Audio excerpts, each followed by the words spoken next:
Please feel free to address or answer the following statements and questions. Question 1. Is it possible to hide ignorance within intellect? Yes or no, and why?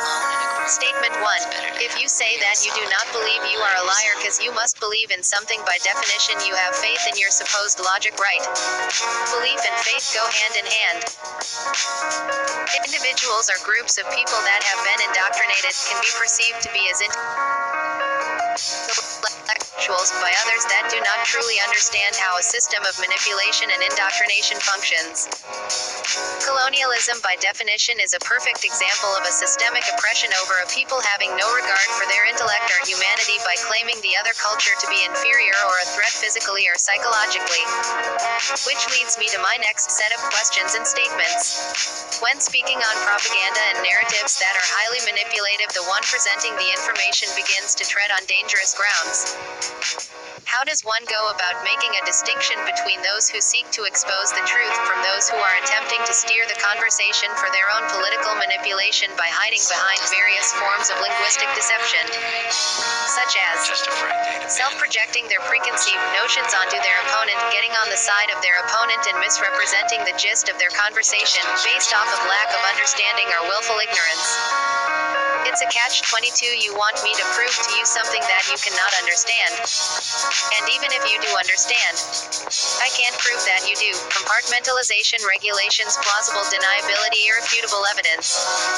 Objective reasoning. The system is based on principles such as these, which makes it nearly impossible to focus on the system itself.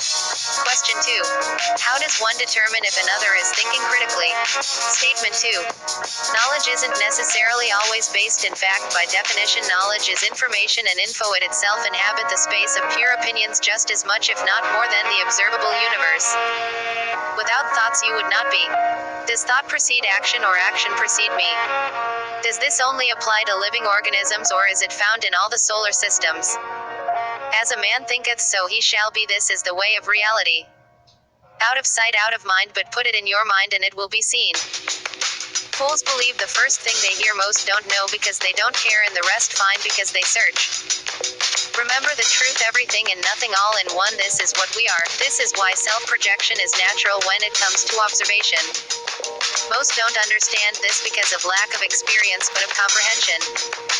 What's more important, the things one said or the things one meant?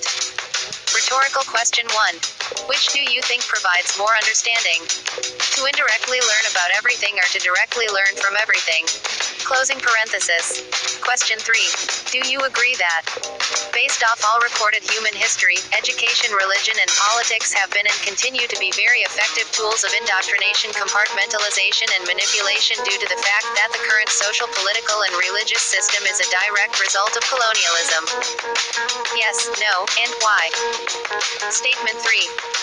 From what I gathered so far, in certain supposed intellectual circles, the accepted definition of intellect derives from one that separates an individual's personal intuition from their personal observations and experience and lumps them in with the extremes of human emotions that contribute to irrationality and insanity, oftenly referred to as a field-based argument or irrational thinking. From my understanding of the word, this is textbook gaslighting. A true intellectual would argue the point regarding questioning somebody's sanity purely based off the fact that I believe in that which I do not understand. You want me to convince you you don't want to understand, and so you forget. When it comes to observation, perception, and comprehension go hand in hand. Rhetorical question 3. Would you rather be a intellectual person or wise person?